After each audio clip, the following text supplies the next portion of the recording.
13爷，起来吧。怎么这么巧啊？有心自然巧，这条道直通八哥府，想遇见你还不容易吗？那你怎么知道我今晚要出来？嗯，这么好的日子，难不成你会在家里坐着？巧会拉我出来的。走，咱们去那边看看。啊？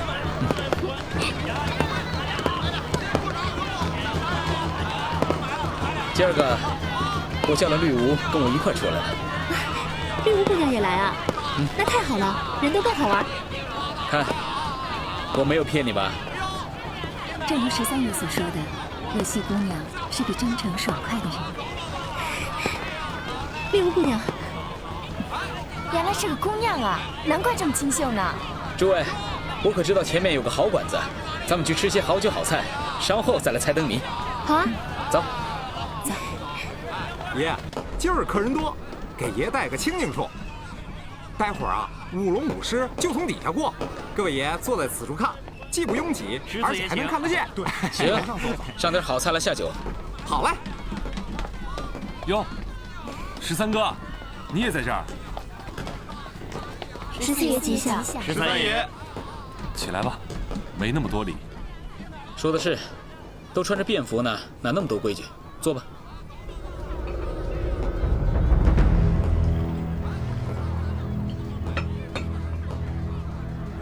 哎，这不是绿芜姑娘？是啊，人都说京城的绿芜姑娘清高得很，我也是觉得奇怪，这雅妓也是妓，怎么就看不起银子呢？就是。哦，原来是13爷的红颜知己啊！数月前见了绿芜姑娘，始终萦绕于心，恍若还在昨日，挥之不去。不知姑娘何时能招呼一叙？几位若不是跟着14爷，我还以为是打哪儿来的市井泼皮，竟敢在2位爷面前如此放肆。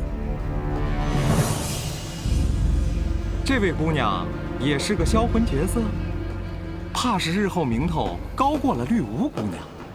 13爷真是人不风流枉少年，竟有如此艳福，真是。住嘴！还不快赔罪！那是马尔泰将军的女儿。啥都不是，是你。时候也不早了，若曦该回去了。13哥，改日我再陪你喝酒。好，那就劳烦14弟送他回府了。13哥不必客气，我本来就有此意。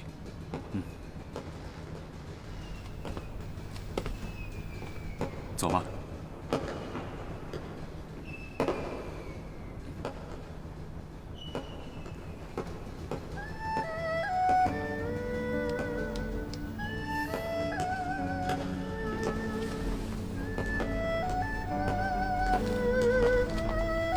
告辞。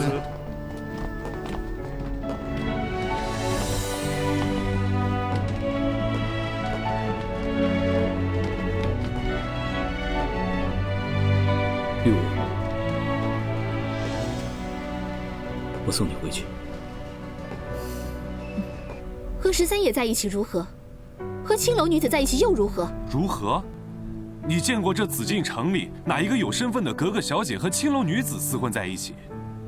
我只知道以此殉情坠楼而亡的绿珠是妓女，击鼓抗金的梁红玉是妓女，不肯服侍金人吞金而亡的李师师是妓女，拼死救恒王的林四娘是妓女，慷慨悲歌死而无憾的元宝儿是妓女。总而言之，妓女也可以结识到好人，值得称赞的大有人在，岂可一棒子打死？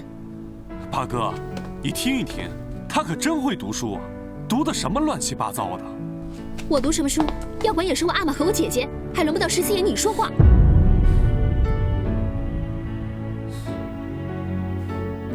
好了，别再吵了。14弟，你先回去。若曦的事情我会处理的。